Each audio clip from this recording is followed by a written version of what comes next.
হয়, পোনপ্ৰথমে মই উদযাপন সমিতিক ধন্যবাদ জ্ঞাপন কৰিছোঁ।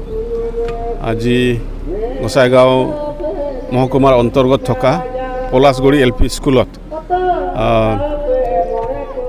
চাওতাল সমাজ ৰুখীয়া বাইচিৰ সৌজন্যত আজি বাহা পৰৱ আদৰণি সভা এখেতসকলে পাতিছে আৰু ইয়াত মোকো আলহী হিচাপত অতিথি হিচাপত মাতি মই নথৈ আনন্দিত, কিয়নো বাহা পৰৱখন হ'ল চান্তালসকলৰ এটা ডাঙৰ উৎসৱ আৰু এই উৎসৱৰ দ্বাৰা চাওতাল সমাজৰ বহু কলা কৃষ্টিৰ মাজতে বহু তেনেধৰণৰ যি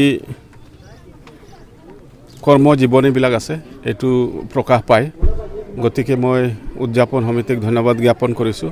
সকলো চাওতালসকলে এই পৰৱখন মনা উচিত, কিয়নো এইটো জাতিৰ এটা ডাঙৰ পৰৱ হয়, উৎসৱ হয় আৰু অহা 13, 14, 15 এই তিনিদিনীয়া এটা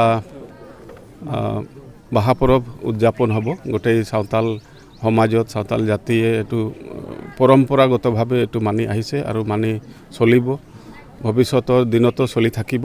মই সকলোকে শুভেচ্ছা জ্ঞাপন কৰিছোঁ যাতে এই পৰৱখন এই উৎসৱখন সুচাৰুৰূপে ভালে ভালে যাতে পাৰ হৈ যায়, তাকে কামনা কৰিছোঁ।